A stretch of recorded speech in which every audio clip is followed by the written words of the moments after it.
हाँ start sir. आप सभी का हमारे YouTube चैनल पर हार्दिक आज ट्रांसलेशन सीनियर यानी सीनियर क्लास यानी बड़े क्लासों का पार्ट 1 हम लोड करने जा रहे हैं या बताने जा रहे हैं। आज हम लोग यूज ऑफ देयर जिसको कहते हैं इंट्रोडक्टरी देयर के बारे में जानेंगे। तो कहता है कि कुछ ऐसा वाक्य होता है जो कि बहुत बनाना मुश्किल होता है, गलत भी हो जा सकता है। कहता है कि जब किसी वाक्य में कोई वस्तु व्यक्ति या जानवर के कहीं पर रहने का बोल है ना, वर्तमान में चाहे भूतकाल में चाहे अभी रह रहा हो रखा हो या कभी था, तो ऐसा कंडीशन में उसका अनुवाद हम देयर से शुरू करते हैं। क्या चीज से करते हैं? DHERE देयर से। या किसी के प्रकार का बोध हो कि ये इतने प्रकार के होते हैं, ऐसा कुछ बताओ। जैसे संज्ञा 5 प्रकार के होते हैं, तो इसका भी ट्रांसलेशन का शुरुआत क्या चीज से करेंगे? देयर।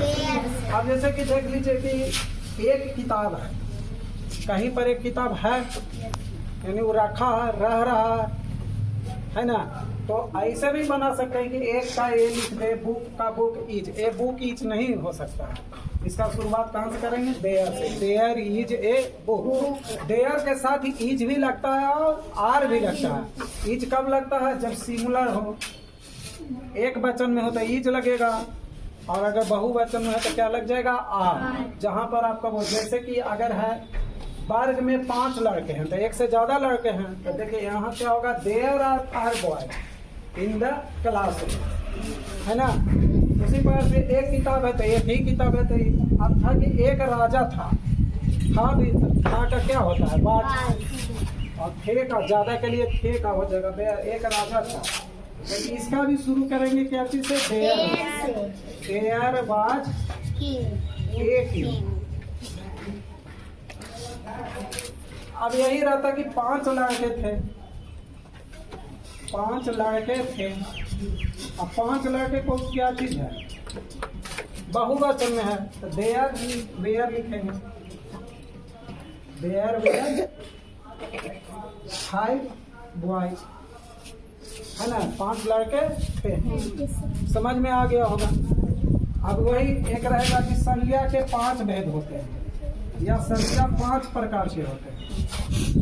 संज्ञा कितने प्रकार के होते हैं? 5। क्या लिखेंगे? देयर से शुरू करेंगे। देयर आर 5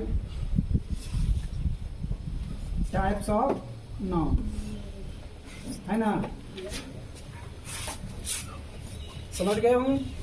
तो इस प्रकार से, इस प्रकार का जब ट्रांसलेशन रहता है, जहाँ पर किसी वस्तु के होने का, एक का या एक से ज़्यादा का, या भूतकाल में रहने का कि एक राजा था, 5 लड़के थे, तो इस प्रकार के वाक्यों का अनुवाद क्या चीज से शुरू किया जाता है? देयर। समझ गए होंगे? तो अगर आपको नहीं समझ में आया तो वीडियो के 3-4 बार देखिएगा, उसको समझिएगा, इससे संबंधित जो भी बुक में है उसको बनाइएगा, आपको जरूर आ जाएगा। इसके बाद आपको कल हम बताएंगे यूज ऑफ इट यानी कि इंट्रोडक्टरी इट के बारे में बताएंगे।